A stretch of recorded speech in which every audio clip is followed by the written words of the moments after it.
These are the top 5 most important wrestlers in WCW during the 1990s. Number 5, Nature Boy, Ric Flair.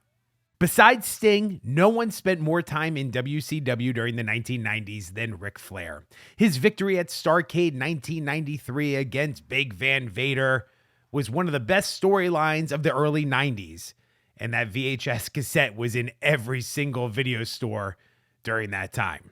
But what made him so important during the 90s is how he was able to convince Hulk Hogan in 1994 to join WCW. Their match at Bash of the Beach 1994 was the biggest event in company history to that point. And not to mention, Ric Flair's interview segment, Flair for the Gold, gave us the horrific debut of the Shockmaster. They call me the Shockmaster. He also spent a lot of time yelling in his boxers, which still lives on with memes today. Number 4, Sting. 1990 Great American Bash was the crowning of Surfer Sting's championship reign and the kickoff of the new decade. Sting was with WCW throughout the entire decade of the 1990s.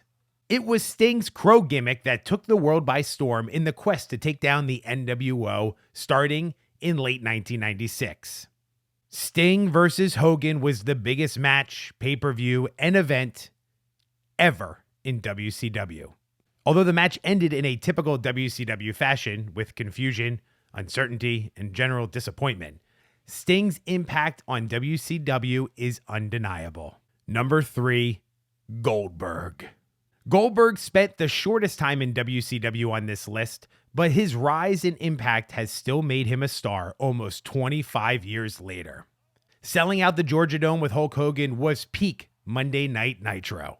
We all know the streak, and if you weren't sitting at home or in an arena chanting Goldberg during the 90s, you truly weren't a wrestling fan.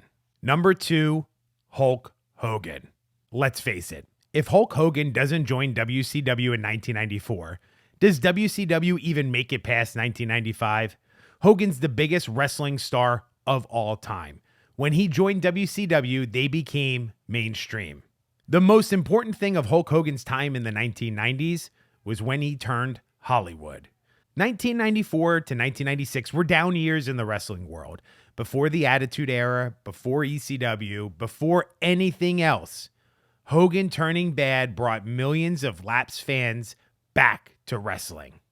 How could the guy who taught us to train, say our prayers, eat our vitamins, maybe do steroids, now tell us to stick it? You fans can stick it, brother! We all had to tune in to find out what would happen next. Hogan versus Piper, Hogan versus Sting, Hogan versus Luger, Hogan versus Macho Man, Hogan versus Goldberg. Every big match had Hulk Hogan in it. Number 1, Kevin Nash. People are wrong for their hate on Kevin Nash. Without him, WCW does not beat WWE for 83 weeks. Let's go back. Big Daddy Cool Diesel was a WWF champion for almost the entirety of 1995. Yes, it was a downtime in the WWF, but he was their biggest deal. He was on TV. He was on MTV's Rock and Jock Softball. That was a big deal. He walked down the aisle with Pamela Anderson.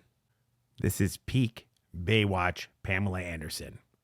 So when he left the WWF in 1996 to join Scott Hall in WCW, it was the biggest game changer of all time. Scott Hall walking through the crowd in 1996 was important, but without Kevin Nash, it's not as big. Hulk Hogan turning bad was important, but it doesn't work as well without Kevin Nash and Scott Hall.